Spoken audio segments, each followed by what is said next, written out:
Сайн байцгаана үзэгчтэй. Санхүүгийн боловсролыг түгээн дэлгэрүүлж, ухаалаг хэрэглээний соёлыг төлөвшүүлэхэд уриалдаг ухаалаг санхүү төл сэтгүүлийн шинэ дугаар эхэлж байна. Өнөөдрийн дугаартаа амьдралаа өөрийн гараар бүтээж, орлого заралгаа ухаалгаар төлөвлөж чадсан нэгэн залуугийн санхүүгийн амьдралын бодит жишээг та бүхэнд онцолж байгаа юм. Түүний бүтээл бол энгийн дэрвиш, эрүүл мэндэд эерэг нөлөөтэй гар урлалын бүтээл юм. За энэ бол санхүүгийн сайн түүх болон энэхүү болон маань хөдөлмөр хичээл зүтгэл санхүүгийн зөв зохион байгуулалтыг амьдралын нэгэн ухаан болгон хувиргасан иргэдийн бодит түүхийг хуваалцдаг онцгой болон юм аа. За өнөөдрийн зочноор өөрийн хөдөлмөр сэтгэл зүтгэлээр өөрийнхөө амжилтыг амьдралыг бүтээж чадсан оюун сүхийг онцолж байгаа юм.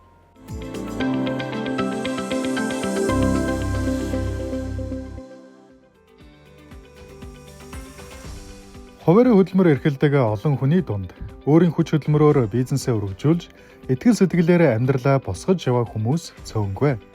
Тэдний нэг нь байгаль эхийн хишиг, эрч хүчийг мэдэрч Монгол орны хөрсөнд ургасан, өвс ургамлын анхлын үнэрийг дулаан мэдрэмж болгон хувиргасан оюун сүх юм. 10 жилийн турш тэр ганг өвсний үнэр, 10 буудай хальсны дулаан мэдрэмжийг шингээж, хүн бүртээ амгалан нойрыг бэлэглэх эрүүл мэндийн дээр урлаж иржээ. Хөдөлмөртөө чин сэтгэлээсээ дурлсан он жилүүдийн ард тэсвэр хатуужил, итгэл, урам зориг гялалздаг. Оюун сүхийн уралсан дээр бүрт эх орны үнэр эгэл Монгол хүний сэтгэлийн дулаан шингэжээ. Бизнесийн санаа маань болохоор энэ дэрийг хийж болох юм байна. Энэ нь бол энэ манай Монголын уламжлалт аргаал өөр мэдчихсэн будааны үр хайстай ганхтай дэр юм байдгийн байна. Энд чи Монголд байхгүй юм байна. Хийгээгүй юм байна хүмүүс. Хийгээгүй юм байна. Энийг хийчих юм бол болох юм байна гэдэг хийж үзээ оролдож үзсэн. Тэгээ оролдож үзэхийн тулд эхлээ гангаа түгээл, гангаараа игээл гангаараа эхлээд явсан л да. Тэгээд дараа нь хамгийн сүүлд будааны үр хайсаа бас хаанаас болох вэ? Хүн амьтантай уулзаад энэ будааны үр хайс маань айгүй хэрэгтэй юм байна. Айгүй зөв юм байна гэд олон багш маш олон хүнтэй уулзсан.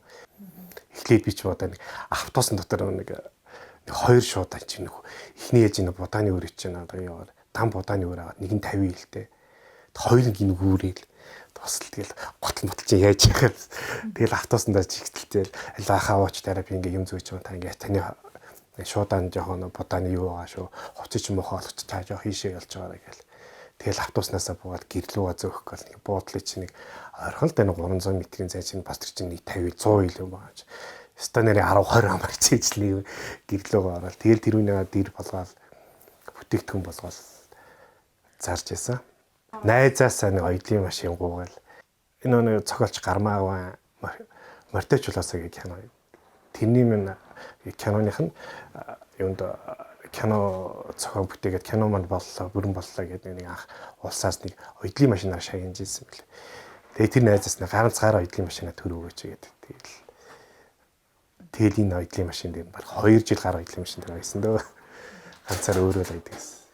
За ер нь бол маань бүтээгдэхүүнийг хийсэн гол зорилго маань одоо импорт экспорт орлох тий бүтээгдэхүүн бид Монголдоо бид үйлдвэрлэе. Яагаад бид ингэж Монголд өөрсдөө үйлдвэрлэгч ер нь орон байж ээж тий Монгол улс гэдэг юм чи хөгжнө гэд өөрийнхөө хэмжээгээр ядах нэг дэр үйлдвэрлэж би чадах юм байна гэд дэрээ үйлдвэрлээд хэлсэн юм орлож байна.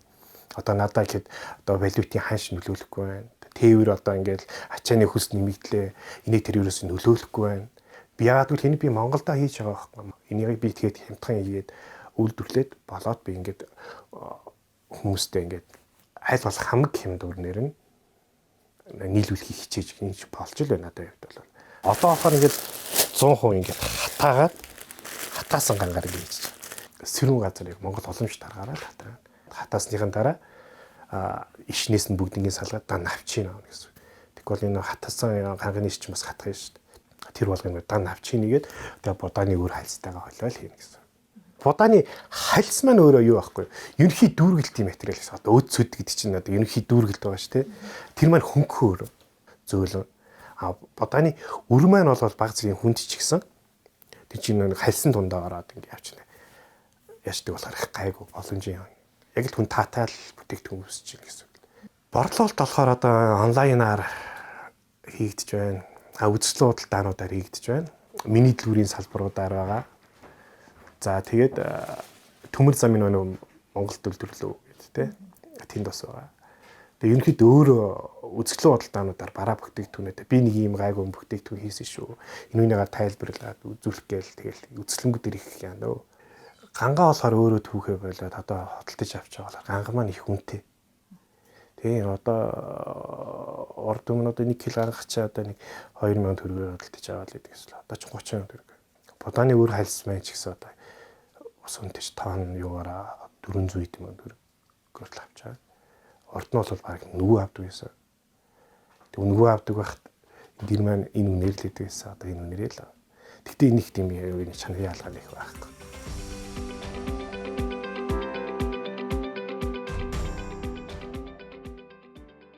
Жил болгоно л ингээд банк бусаар л зээл хамгийн хурдан амар арга нь тэрлээд гэсэн. Хүн өндөрч гэсэн. Энэ үнийгээ маш хурдан гэдэг тэр өндөр хүүг удаан төлж болж чадахгүй юм чинь тэгэл Эстоны нэг хамаг юм байж байгаа л бүх маяга тэр хүү зээлийг аль болох хурдаагаал тэгэл нэг олон банк бусын их зээл авсны юм дээр одоо нэг банкнд нэг одоо нэг юм тавагтаал нэг банкнаас нагаас нэг зээл авч эхэлж байгаа шүү дээ. Тэгээ өрхийн үйлдвэрлэл эрхэлж байгаа хүмүүсийн одоо улс төрн одоо аюу нэг боломж яваа дэмжээд үгүйсээ энэ хүү байна. Зээл олгох нөхцөл байна. Банкныхаа одоо өндөр шаардлага л энэ шаардлаганд л хүрэхгүй шүү дээ хүмүүс чинь. Ирээдүйн зорилго маань гэх юм бол одоо бараа бүтээгдэхүүн маань одоо хиний ээлжинд бол миний энэ үйлдвэрлэл хийж байгаа энэ гол юм нь бол ямар ч чанартай бараа бүтээгдэхүүнийг олон нийтэд хүргээд ер нь бол яагаад гадаадын бүтээгдэхүүн одоо Орос чанар гэл те Япон чанар гэл Хятад чанар гэл те ийм бид Монгол чанар гэж юу хаана гэдэг юм бэ? Монголчууд бид яагаад тийм чанартай бүтээгдэхүүнийг бас хийж болдгүй юм бэ лөө. Тэгвэл би ядахна өөрийнхөө хэмжээнд яг энэ бүтээгдэхүүний дээрээ чанартай хийчихье гэдэг тий. Тэгээ энийг маш чанартай хийхэд тулд ерөнхийдөө үйл ажиллагаа бүх юм олоод одоо энэ болж байна. Тэгээ алсын зорилго маань гэх юм бол нэг бас нэг Монголын англаа гэд бас нэг ирээдүйд маань дэлхийд рүү хэд хэдэн орн руу экспортлолт гардаг болчихлоос гэл. Тэр нь харагдж л байгаа л да харахад одоо гарч ил байна. Ганц нэг орн руу таж Америкт байна, Солонгост байна, Оросд байна. Өөр Монголд бас байгаа надаас хятадаас авч байгаа хүмүүс авч аваад зарж байгаа хүмүүс байгаа. Тэгээ өргөжөөл явчихлаа. Тэгээ энэ маань ингээд илүү гоё дэлгэрээсээ илээ л гэж бодож байна. Санхүүгийн сахилга баттай байж, орлого зарлагаа сайн төлөвлөж, уралсан дэрэндээ судалгаа хийж, сэтгэлээ шингээсэн энэ бүтээл нь гадагш урсах мөнгийг дотооддоо шингээж, Монгол хүнд боломжийн үнээр эрүүл мэндийн дэмжлэг хүргэхийг зорьсоор. Мөн тэрээр Монгол чанар, Монгол брэндийг дэлхийд таниулахыг зорин ажилласаар байна. Өнөөдрийн санхүүгийн сайн түүх болонгаараа бид өрхийн жижиг үйлдвэрлэл эрхлэгч оюун сүхийн амжилтын бодит жишээг онцоллоо. За түүний бүтээл зөвхөн орлогын их үүсэр болоо зогсохгүй. Санхүүгийн сахилга баттай төлөвлөгөөтэй байх нь амьдралд ямар чухал болохыг бидэнд харуулсан урам зоригтой түүх байлаа. За харин ухаалаг санхүү гэдэг нь зөвхөн өөрийн орлого зарлагаа тооцоод өнгөрөх ус ирээдүйнхээ төлөө хөрөнгө оруулж сурнаа гэсэн үг юм. Тэгвэл хөрөнгө оруулалтын хамгийн өргөн хэрэглэгддэг хоёр хэрэгсэл болох хувьцаа ба бонд яг юугаараа ялгаатай юм бэ? Аль нь илүү эрсдэлтэй, аль нь илүү доктортой ашиг танд өгдөг юм бэ гэдэг илүү ойлгомжтой энгийн байдлаар тайлбарлахын тулд санхүүгийн зохицуулах хорооны мэргэжилтэн намууныг студид урьлаа.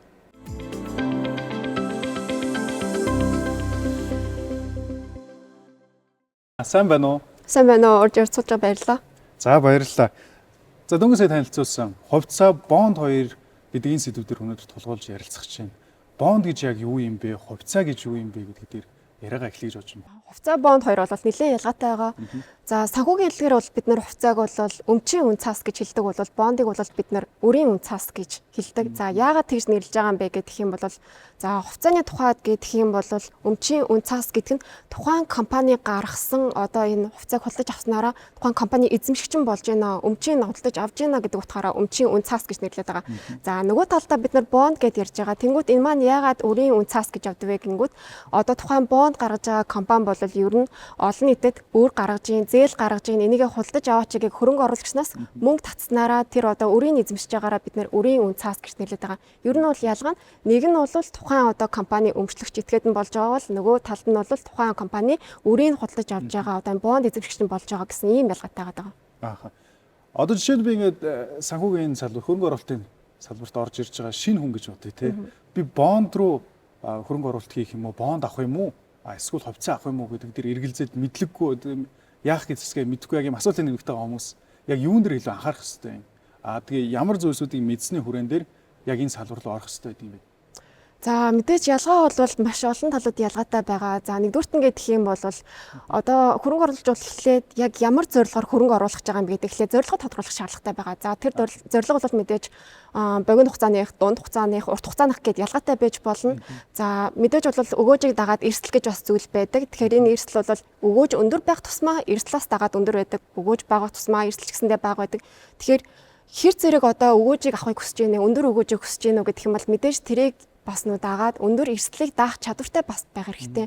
Тэгэхээр эхлээд зорилгоо тодорхойлчлоо. За би ямар хэмжээний өгөөж хүсэж байгаа юм бэ? За тэгээд тэрийг даах бас эрсдлийг би одоо дагаад ирэх эрсдлийг би даах чадвартай юугүй одоо эхлээд тооцоолох хэрэгтэй. За тэгснээр бол жишээлх юм бол чи одоо өндөр магадгүй өгөөж нь дуртай. Гэхдээ би бага эрсдэлтэй тийм хөрөнгө оруулалт сонирхож байна гэдэг юм бол чи алийн сонирхно гэж бодож байна? За өстой сайн ямар ч хэлсэн өндөр өгөөжтэй гэхэлэр за хувьцаа гэж бодъё. За хувьцаа бол мэдээж өндөр өгөөжтэй. Гэхдээ би түрүү хэлсэн шүү дээ нөгөө дагаад эрсдэл нь өндөр байдаг гэдгсэн. Тэгэхээр бол эрсдлийг бол мэдээж бол багаар тэрийг бол тогтоох боломжгүй. Хувьцаан дээр бол заавалчгүй өндөр өгөөжийг дагаад өндөр эрсдэл дагж яадаг. Бондон дээр бол яг өндөр өгөөжтэй бонд байж болно. Гэхдээ бас л нөгөө нэг өндөр эрсдэлтэй. Гэхдээ яг хувьцаа бонд хоёрыг ч ингээ хоёуланг нь харьцуулаад яг аль нь илүү одоо эрсдэлтэй юм бэ гэдэг юм бол хувьцаа нь илүү эрсдэлтэй байдаг. Яагаад вэ гэдэг юм бол за тухайн одоо гаргасан хувьцааны үн ханш хизээд ингээд нэгэн хэвээр бол байн гэж байхгүй. Тэр бол хувьцааны ханш мэдээж дэш үүсэх боломжтой тийм. Доошооч унах боломжтой.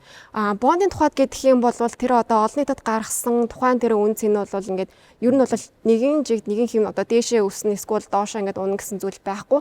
Та хэрвээ 100 мянган төгрөгөөр одоо хөрөнгө оруулалт хийсэн байлаа гэж бодох юм бол тэр 100 мянган төгрөгөө эргүүлэл тэргээ шууд 100 мянган төгрөгөөр нь буцаагаад аавна. Дээрэс нь нэмээд бас одоо тэр нэг хүү гэж байгаа тийм бондын хүү тэр өгөөжийг бас хүртэх боломжтой байгаад байгаа. Тэгэхээр гол ялгаа нь бол яг тэрэндээ байгаад байгаа. Мэдээж бусад бас нөгөө ялгаатай талууд байгаад байгаа. Тэгэхээр эхлээд бол яг нөгөө тухайн хүн маань өгөөж эрсдэл гэдэг зүйлээ бас ойлгоод тэрийг эхлээд тодорхойлох нь бол чухал. Тэгжээж яг би хувьцаанд хөрөнгө оруулах уу эсвэл бондод хөрөнгө оруулах уу гэдэг тэр яг шийдвэрээ гаргах нь зөв. Мөн хүмүүсийн дунд бас айцтай байгаад байдаг шүү дээ. Яг л орол энэ санхүүгийн хөрөнгө оруулалтын зах зээл рүү орох гэхлээр яагаад ч юм гэдэг айцтай мөнгө алдчих юм шиг эсвэл нэг эрсдэл цаана хүлээгээд байгаа юм шиг тэр зүйлсээс болоод урагшаар нэг алхам гიშгэж чадахгүй ингээд байранд яваад байдаг шүү дээ. Энэ эрсдэл яг бодитоор тэнд хүлээгээд байж байгаа юм уу? Түүнийг бууруулах боломж арга зам гэж байдаг юм уу? За хүмүүсийн мэдлэр бол одоо хадгаламж байна тий. Хадгаламжтай харьцуулах юм бол мэдээж одоо хөрөнгөний зах зээл дээр арилжаалах чаа бүх бүтээгдэхүүнд бол хамаагүй илүү эрсдэлтэй. За мэдээж бас нөгөө түрүү хэлсэн өгөөж нь бас мэдээж хадгаламжийг бодох юм бол хамаагүй өндөр. Одоо жишээлх юм бол хадгаламжийн хүү өнөөдөр бодлогын хүү 12% байна. Хадгаламжийн хүү бол за арилжааны банкуд дээр дунджаар нэг 13% та байглаа гэхэд бондын тухайд гэдэг юм бол бас тэр чинь нэг өгөөж амлаж байгаа тий. Бондын тухайд арай харьцангуй өндөр буюу одоо бодлогын хүү дээр нэмэх нэг 4-6% одоо өндөр хүүтэйч байт юм. Тэгэхээр одоо ер нь бол одоо Монгол улсад яг нээлттэй одоо хөрөнгөний биржээр гарцсан арилжаалагч байгаа бондуудын тухайд гэх юм бол нэг 16-аас 18% хүүтэй ингээд хадгаламжийн 12%, за тэнгууд бондын ингээд 16-аас 18% хүү гэдэг угаасаа мэдээж хамаагүй ингээд өөр байгаад байгаа штэ. За тэнгууд тухайн хөрөнгө оруулагч маань ер нь бол мөнгө алдах эрсдэл бол мэдээж байгаа. Хадгаламжн дээр ярих юм бол жишээлх юм бол одоо бид нар бол 20 сая төгрөг хүртэл хадгаламж маань даатгцсан байдаг. Бондын тухайд гэх юм бол тийм бол одоо хадгаламжийн даатгалын карпаас даатгчихсан тийм зүйл байхгүй. Хувьцаан дээр ч гэсэндээ бас тийм зүйл байхгүй. Тэгэхээр юм бол мөнгө алдах эрсдэл гэдэг маань бол одоо хувьцаан шилжих юм бол сая төгрөгөөр хөрөнгө оруулсан байлаа гэхэд тухайн хувьцааны үн цэн үнэлгээ урууцаар тэгрүү унах боломжтой. Тэгэхэд бол тэр хүн ингээд 100% мөнгө алдаж байгаа. Тэгэхээр бол хамаагүй эрсдэлтэй бондын тухайд гэдэг юм бол тухайн одоо бонд гаргасан компани маань ямар нэгэн төлбөрийн чадваргүй болох те бүр дампуурах тийм бүр ингээд хамгийн муугаар бодгоо тийм эрсдэл бол үүсэх боломжтой. Тэгэхэд бол бас мөнгөө 100% алах боломжтой учраас эрсдэл бол мэдээж маш өндөр. Гэхдээ бол яг бодит нүуний одоо практис дээр бид нар ингээд хэрэглэн дээр бол яг үнэхээр одоо Монгол улсад гарсан байгаа бондууд тийш нүунийг дампуураад ингээд төлбөрийн чадваргүй болоод одоо хүмүүс мөнгөө төлж чадахгүй болсон кейс бол бас байхгүй шүү дээ. Тэгэхээр тэр бол яг нүунийг би бүр ер нь одоо маш багаар тооцох ингээд нүунийг байж болох хамгийн тийм нүунийг одоо worst case scenario гэж ярьдаг байхгүй бид нар санхүүгийн юмд тиймэрхүү жишээр бол ярьж байгаа. Тэгээд мэдээж нүг ийм эрсдэлтэй байна гэд тэр одоо хөрөнгө оруулалтыг хийхгүй байгаад ах юм бол бас нүг тэр өгөөжийг бас алдж гинаа л гээл тэгсэн. Тэгэхээр бол хүн мэдээж тодорхой хэмжээний эрсдэлтэй би тэр одоо эрсдлийг даах чадвартай ийм хэмжээний мөнгө авах боломжтой мэ гэдгийг бас тооцоолоод окей гэх юм бол хөрөнгөний зах зээл дээр орох юм бол одоо өндөр өгөөж маш олон боломж байгаа. За тэгээд яг нөгөө эрсдлээс айгаад хөрөнгө оруулахгүй байна гэдэг нь бол миний хувьд бол би зөвхөн хувийн зүгээс буруу зүйл гэж үзэж байна. Харин эсэргээрээ эрсдлийг бол нөгөө тараан байршуулах гэж байдаг буюу одоо нэг өндгөө бүх цагсанд битгий хийж бид нөгөө ярьдэн штэ. Тэр нь юу гэсэн үг вэ гэдэнгүүт сая төгрөгтэй байлаа гэдгийг тэрийг бол сая төгрөгийн бүгдээрээ ингээд хугацаанд 100% хийчихээ гэсэн үг биш. Одоо 500 мянгагийн хугацаанд хийгээд ч юм уу эсвэл үлдсэн 500 мянгагийн бонд те. За бөөц одоо хөрөнгөөр батлаасан үнцаас гээд маш олон төрлийн ингээд хөрөнгө оруулалтын бүтээгдэхүүн байгаа. За магадгүй хадгаламж гэсэндээ зарим хувь нь хийсэн болно. Ингээд ер нь бол эрсдлийг ингээд олон төрлийн бүтээгдэхүүнүүдээр ингээд одоо нэг сагсаа ингээд өндгөө өөр сагсанд хийж ингээд тараан байршуулснараа тэр хүн өөрөө эрсдлээ бууруулж боломжтой байгаа да. Одоо хамгийн наадлын жишээ гэдэг юм бол тийч хүн эрсдлээ бууруулах боломжтой байдаг. Бидний хамгийн ингэ жишээгээр ярих юм бол жирийн дундаж төгсөн цалинтай хүн яг энэ хувьцаа бондын салбарт оролцоход одоо нээлттэй байдаг юм уу? Заавал их хэмжээний мөнгөн одоо юу гэдэг хоримтлалтай ч юм уу, дансандаа мөнгөтэй хүн энд оролцвол зүг байдаг юм. Одоо хамгийн багадаа би хэдэн төгрөгтэй байгаад энд нээлттэй оролцох боломжтой вэ? 3 сая төгрөгийн цалинтай хүн байлаа. За яг нэг хэрэглээний зарлуудаа ингээд төлөөд яг цаана үлдэж байгаа сая төгрөг байлаа гэж бодоход сая төгрөгөөр шилжих юм бол бонд худалдаж авч болж байна. За бонд маань бол 100 мянган төгрөгийн нэрслэн үнэтэй гардаг байгаа. Тэгэхээр тэр 100 мянган төгрөгийн нэрслэн үнэтэй бонднаас 10 ширхгийг ингээд сая төгрөгөөр худалдаж авч болж байгаа байхгүй юу? Тэгэд бол тэр сая төгрөг бол хэдэн төгрөг болж өсөх боломжтой вэ гэх тэгэхээр за дунджаар бондын хүү 15% одоо купоны мөгөөчтэй гэж хэрэг ярих юм бол тэр бол жилийн дараа эргээгээд тэр сая төгрөгнөөс 150 мянган төгрөгийн купоны өгөөж олох боломжтой байна. Эргээгээд тэр хөрөнгө оруулсан сая төгрөгөө бас буцаагаад авчна. Мэдээж сая төгрөг гэлтгүүгээр тэрнээс бага дүнгээр бас хөрөнгө оруулж болно. Их дүнгээр бүр 10 сая тэр бумаар оруулсан ч болно. Тэгэхээр бол энэ дээр бол их бага дүн гэсэн юм бол байдгүй. Ямар үе шатуудыг дамжих юм бэ? Тэгжээж би яг энэ бонд хувьцаат хөрөнгө оруулах юм бэ гэдэг. Эхлээд хаана хандах юм? Ямар үе шатыг дамжаад би нэг компани ч юм уу те зарласан тэр бондын эсвэл хувьцааны эзэмшигч болох вэ гэдэг дээр хоёлаа ярив.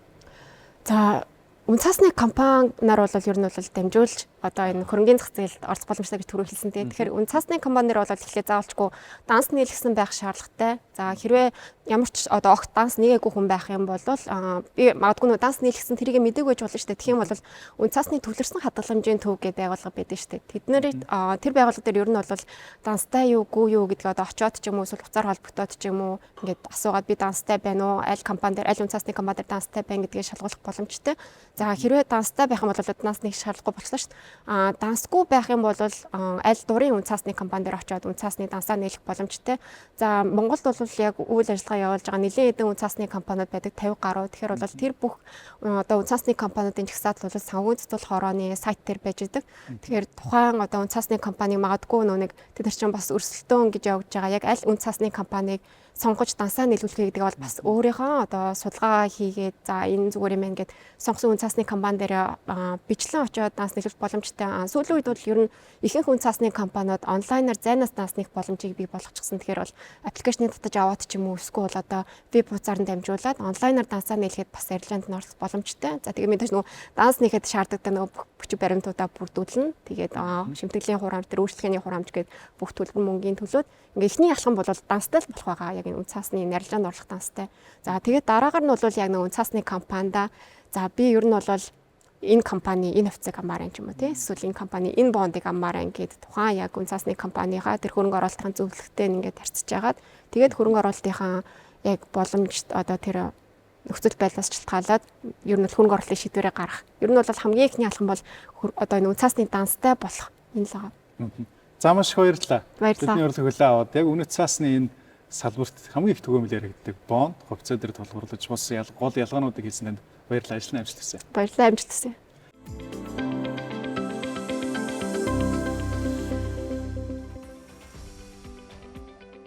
Хувь хүн өрх гэрийн санхүү гэдэг бол улс орны санхүүгийн тогтолцооны гол суурь гэдгийг санах нь зөв юм. Таны гарах санхүүгийн шийдвэр зөвхөн таны амьдралд биш, нийгэм эдийн засагт нөлөөлдөг учраас санхүүгээ ухаалгаар удирдах нь амжилтын эхлэл юм а. Танд дараах энгийн 3 зүйл хамгийн чухал. үүнд орлогоо зөв хуваарлах, зарлагаа тогтмол хянах, эрсдлээс хамгаалах санхүүгийн нөөцөө бүрдүүлэх, орлого зарлагыг тэмдэглэж, хэрэгцээ, хуримтлал, эрсдлийн сангийн хооронд зөв хуваарлаарай. Ингэснээр таны санхүү доктортой бат бөх байх болно. Мөн таны шийдвэр банк санхүүгийн байгууллага, зах зээлтэй холбогдож санхүүгийн нөөцийг шилжүүлэх, эрсдлээ зохистойгоор удирдах боломжийг олгодог шүү. Өнөөдрөөс эхлээд эдгээрийг хийж эхлээрэй. Орлого зарлагаа тогтмол бичиж хяна. Тодорхой зорилго тавьж төлөлгөө гарга. Орлогоос тодорхой хувийг хуримтлал, хөрөнгө оруулалт руу зарцуулаарай. Өр төлбөрөө цагтаа төлж санхүүгийн дарамтаас сэргийл. Санхүүгийн мэдлэгээ байнга нэмэгдүүлж, шинэ боломжуудыг эрэлхийл. Хамгийн гол нь санхүүгээ зөв удирдах, ирээдүйн бат бөх суурай өнөөдрөөс тавьж эхлээрэй. Мөн таны шийдвэр банк санхүүгийн байгууллага, зах зээлтэй холбогдож санхүүгийн нөөцийг шилжүүлэх, эрсдлээ зохистойгоор удирдах боломжийг олгодог.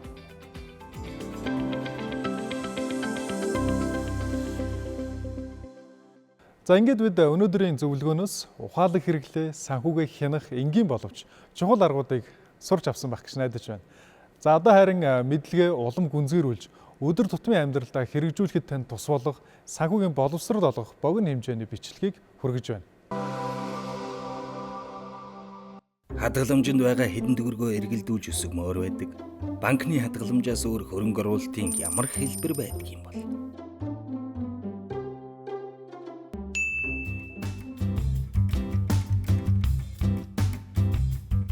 Сайн байна уу? Би хувьцаанд хөрөнгө оруулах талаар судалж явна. Одоогоор мөнгөө банкнд хадгалуулдаг юм л да. Хувьцааны талаар сайн мэдэхгүй байна. Та зөв газараа иржээ. Хувьцаа бол хөрөнгө оруулалтын нэг гол хэрэгсэл өгөөд хадгаламжтай харьцуулахад өөрийн гэсэн онцлогтой бас давуу сул талуудтай үнэт цаас юм. Хувьцаа гэж компанид хөрөнгө оруулж, түүнийг үндэслэн хувьцаа эзэмшигчдийн хуралд оролцож, санал өгөх, ногдлол ашиг авах, компанийг тадан буулгасны дараа үлдсэн эд хөрөнгийг худалдан борлуулснаас олсон орлогоос хувь хүртэх болон хуулиар тогтоосон бусад эрхийг гэрчилсэн үнэт цаасыг хэлнэ. Хувьцаа нь дараах төрлүүдтэй байдаг. Үнэт цаас гаргагч компани үндсэн хоёр төрлийн хувьцааг санал болгодог. Нэгдүгээрх нь энгийн хувьцаа. Хоёрдугаарх нь давуу эрхийн хувьцаа юм. Энгийн хувьцаа эзэмшигч ихэнхдээ тухайн компани хувьцаа эзэмшигчдийн хуралд саналын эрхтэй оролцох болон ногдол ашиг авах эрхтэй байдаг. Харин давуу эрхийн хувьцаа эзэмшигчид саналын эрхгүй боловч тогтмол хэмжээний ногдол ашигыг энгийн хувьцаа эзэмшигчээс тэргүүн ээлжинд авах эрхтэй байдаг. Хувьцаа эзэмшигчийн эрхүүд гэж байна. Нэгдүгээрх нь санал өгөх эрх. Хоёрдугаарх нь хуримтлагдсан ашигаас ногдол ашиг хүртэх төлөхийг шаардах эрх. Гуравдугаарх нь компани татан буугдах үед үлдэгдэл хөрөнгө хүртэх эрх. Дөрөвдүгээрх нь тэргүүн ээлжинд хувьцааны арилжаанд оролцох эрх. Тавдугаарх нь компаниас хувьцаагаа эргүүлэн худалдан авахыг шаардах эрх. Зургадугаарх нь мэдээлэл авах эрх. Хэрэгтэй мэдээлэл өгсөнд танд баярлалаа. Та энэхүү мэдээллийг үндэслэн хувьцааны зах зээлийг улам лавшруулан судалж хөрөнгө оруулах хэсэг шийдвэрээ гаргаарай. Танд баярлалаа. Таны санхүүгийн шийдвэр ухаалаг байж чадсан уу? Мэдлэгтэй иргэн ухаалаг шийдвэр.